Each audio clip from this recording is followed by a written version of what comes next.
True.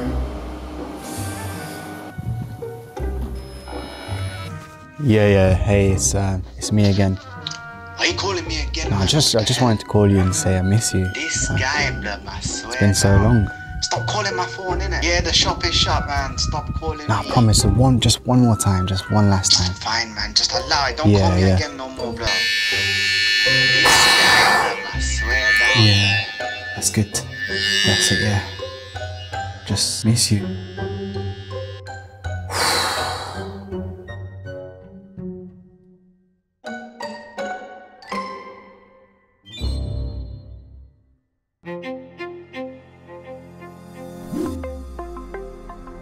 Life in lockdown can be hard.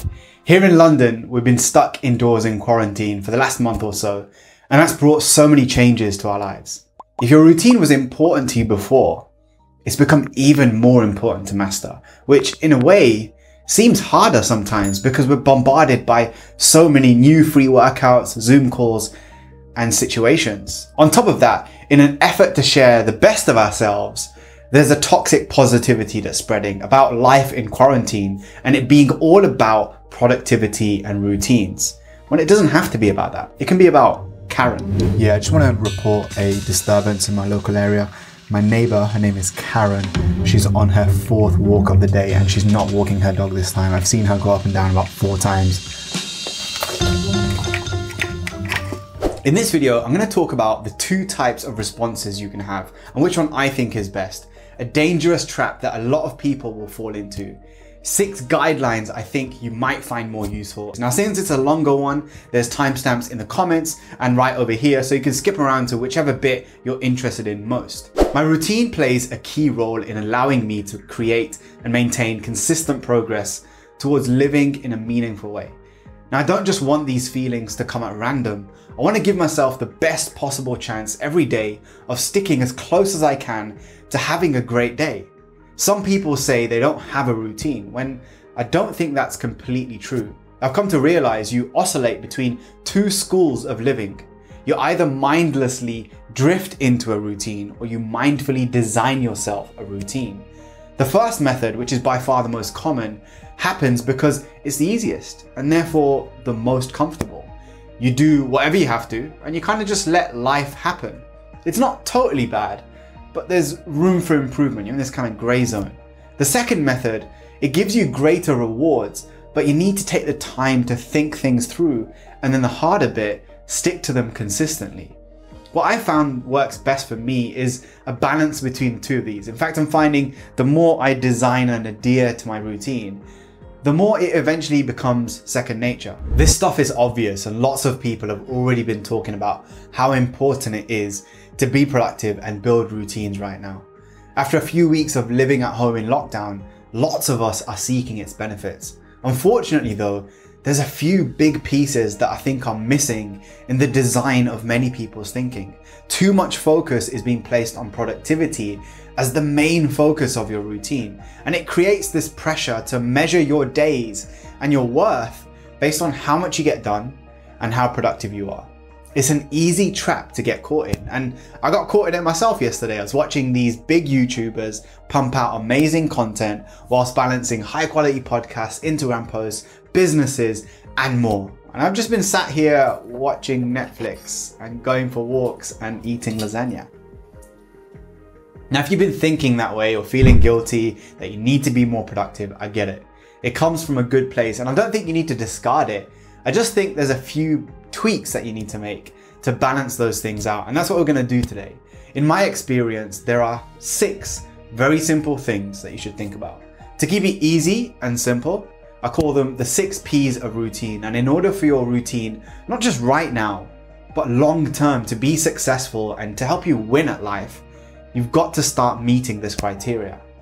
The first one, and I think the most important, is to think about the purpose of your routine.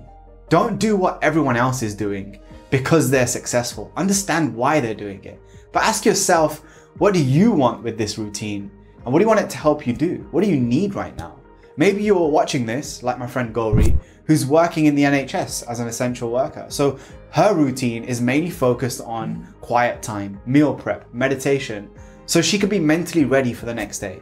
Or maybe it's an opportunity, a rare opportunity for you to be at home with the kids, to spend time switching off a bit because you're always working crazy hours and you want to just be fully present. Whatever you decide, make sure it's you that decides. I like to define my purpose based on the outcome I want to achieve. Since I want to focus on better YouTube content right now, my routine is being geared around that. Number 2, and the second P, is presence. Once you know your purpose, maybe the next thing that is the most important area for you to focus on and your routine on is being present. I know too well how easy it is to get caught up in your own bubble of doing. You have too much to do and not enough time to do it in. So perhaps your routine right now actually should be focused on being here in the now, sitting with yourself, being with your emotions and your feelings so you can process everything that's been going on in your life. Stop, press pause, and take a step back so you can work on your life rather than just in it. Number 3, and quite obviously, is productivity. Maybe your routine does need to be focused on productivity right now because you've just been coasting along, letting time slip by, and you really can get a bit more done than you are. What this requires is some simple habits done consistently so you're back on track. Things like writing down your goals or your to-dos on your phone the night before, going outside for a short walk or some kind of exercise indoors, whatever it might be, but start small and rely on the compound effect. The next one, and the one that's super important, I think, is people. If you want a successful routine, make some time for your people. Research shows that the happiest people are social and have strong relationships. Contrary to the belief that happiness is hard to explain or that it depends on great wealth, researchers have identified that the core factors in a happy life are the number of friends, the closeness of friends, the closeness of family, and relationships with co-workers and neighbors. Together, all of these things explain about 70% of personal happiness. Conversely, if we look at the effect of loneliness on you, it increases your cortisol levels, and some experiments and literature even shows that it can be as stressful as being punched in the face by a stranger. So you don't need to reinvent the wheel here. It's very clear what works. Be around good people, stay connected to them, and you'll feel happier. Number 5 is play.